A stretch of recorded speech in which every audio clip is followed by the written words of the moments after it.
شاید ایک لکھنے والا تو مجھ سے قطعی طور پر کسی سنجیدہ گفتگو کی توقع مت کیجیے.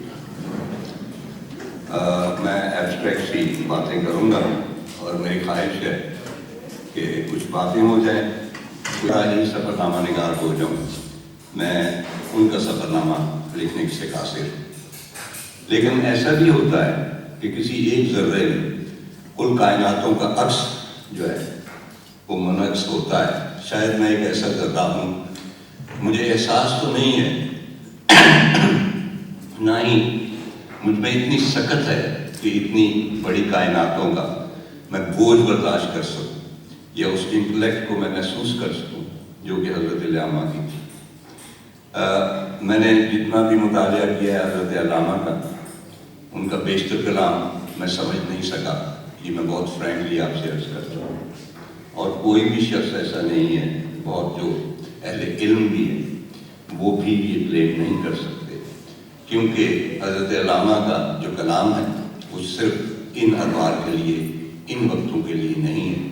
وہ جس طرح کہتے ہیں کہ آئندہ وقتوں میں بہت سارے اسرار کھلتے ہیں، بہت سارے بھید کھلتے ہیں. تو حضرت علامہ کا کلام جو ہے اس کے تمام بھید ہم پر اب بیان نہیں ہو سکتے، وہ آئندہ زمانوں کے لیے بھی. خواتین حضرات،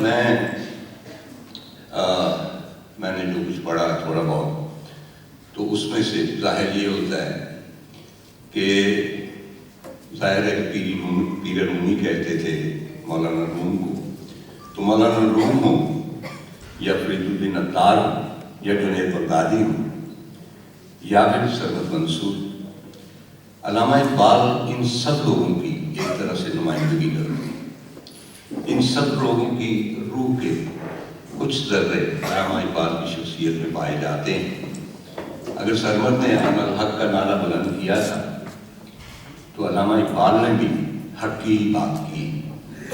جس طرح آپ جانتے ہیں کہ مولانا روم کی اور شمس تبریز کی جو پہلی ملاقات ہوئی تھی، مولانا بہت درباری سرکاری قسم کے مولوی تھے، بہت شاہانہ زندگی بسر کرتے تھے، بہت بڑے عالم تھے اور کسی کو خاطر میں نہیں لاتے تھے. آگے پیچھے گھوڑے اور ہاتھی وغیرہ چلتے تھے، یعنی شاہانہ قسم کے جس طرح درباری لوگ ہوتے. تو کہا جاتا ہے کہ مولانا روم ایک تالاب کے کنارے بیٹھے محض مطالعہ تھے اور بہت ساری کتابیں ان کے ساتھ پڑھی. تو وہاں سے مجذوب جو تھے شمس تبریز وہ گزرے. تو شمس ان سے نفرت سے کہ یہ کیا پوچھ رہا ہے، انہوں نے کہا کہ یہ وہ ہے جس کی تمہیں خبر نہیں. یہ کہنا تھا کہ ان تمام کتابوں کو آگ لگ گئی. تو مولانا گھبرا گئے. انہوں ہمیں وہ بتاتے ہیں جس کی ہمیں خبر نہیں تھی. اور یہ شمس کی مجذوبیت جب تک نہ ہو تب تک وہ آدمی اس قسم کے اسرار جو ہے وہ آپ پر ظاہر نہیں کرتا. میں زیادہ تفصیل سے بات نہیں کروں گا کیونکہ اس کے بعد اور بھی باتیں ہونی ہیں. چند ذاتی 7 صفحے کی ججمنٹ دی تھی اور اس کے خلاف جسٹس اللہ کا فیصلہ آیا تھا. اس کی تفصیل کہی تھی بعد میں، کیونکہ جو بھی تحریر کہیں نہ کہیں معاشرے میں دراڑ ڈالتی، جو سچ کہتی ہے اس پر ہمیشہ تعدیل ہوتی. یہ طے ہے. کوئی بھی چیز جو مقبول ہوتی ہے وہ ہمیشہ تھرڈ ریٹ ہوتی ہے. جو تحریر معاشرے تو بات اور یہ لائف موڈ کی بات ہے. میں باقی وہ ایسا ہے اور میں نے کہا کہ کسی وقت اس کو کوئی علامہ اقبال کا پیغام پہنچائیں گے. ایک پروگرام میں نے کیا تھا جس میں تھے مرزا منور تھے، شریف کنیائی تھے اور نذیر نیازی تھے. نذیر نیازی بہت ان کے قریبی دوست تھے حضرت علامہ کے. تو میں نے ان سے کہا جس سے روشن تھی اسی شمع ازل کی ذوق اقبال، خسو خاشاک کفر کے حق میں ایک سیلاب تند رو اقبال، اور کفر کے تیرا و دو عالم پر پرتوے نور صبح نو اقبال. شاعر زندگی پیام اقبال، زندہ و زندہ دوام اقبال. ساقی بادہ حیات اقبال، مطرب ساز کائنات اقبال. موج تہذیب نو ہے جس کے لیے برتائے بحر سیاح اقبال، جس کے شعروں کا نقطہ نقطہ ہے لیے قرآن کے نکات اقبال، راہ اسلام کو سمجھتا ہے وہ جو واحد رہے نجات اقبال، رہنمائے جہانیہ اقبال، فخر ہندوستانیہ اقبال، اس کو آپ پاکستانیہ بھی کہتے ہیں، اور سبق لوح جہاں پہ نام اس کا، زندہ جاویداں کلام اس کا، حشر تک گونجتا رہے گا یوں دہر میں سرمدی پیام اس کا، جس رہے منزل حقیقت پر اٹھ چکا ہے خجستہ گام اس کا، تم بھی اسی راستے پہ بڑھتے چلو نردبانے فلک پہ چڑھتے چلو۔ ایسے شاعری نہیں ہے، نثری اظہار ہے جو میں نے آج کی محفل کے لیے لکھا تھا،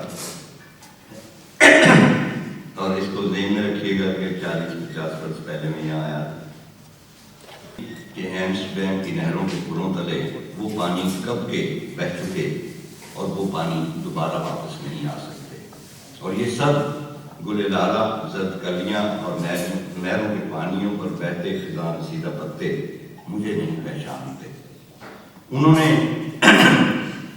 مجھے تب دیکھا تھا جب جوانی کی منہ زور حدت میری باچھوں کو چیرتی تھی، میرے گھنے سیاہ بالوں میں انگلیوں کی نزاکت اٹک اٹک رہ جاتی تھی، اور میرا بدن ایک چیتے کی مانند ستا ہوا تھا، تند اور جھپٹنے والا۔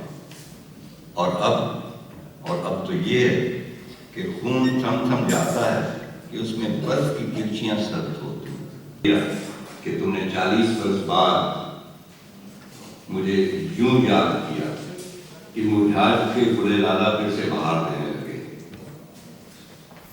اور بدن ہو چکی درد کلیاں پھر سے مہکاب ہونے لگی، اور یہ سب کرشمے اس محبت کے جو آپ لوگوں نے مجھ پہ نثارا۔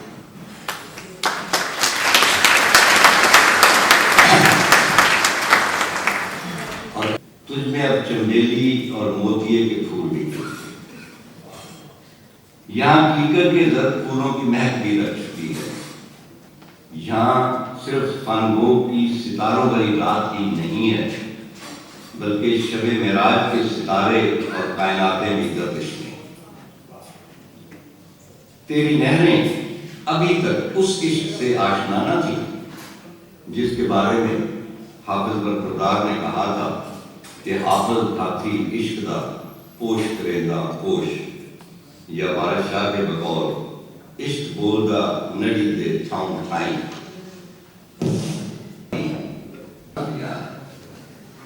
تو میں شکر گزار ہوں عمران کا اور مہمانوں کا اور مرزوں کا جنہوں نے مجھے یہاں بلایا، اور عالم کا اور عالم کو ایک اور پاکستان بنایا ہے اور میرا سینہ روشن کر دیا ہے۔ بقول میاں محمد بخش بال چراغ عشق کا کر دے روشن میرا سینہ، دل دے دیوے دی روشنائی جاوے بچ زمینہ۔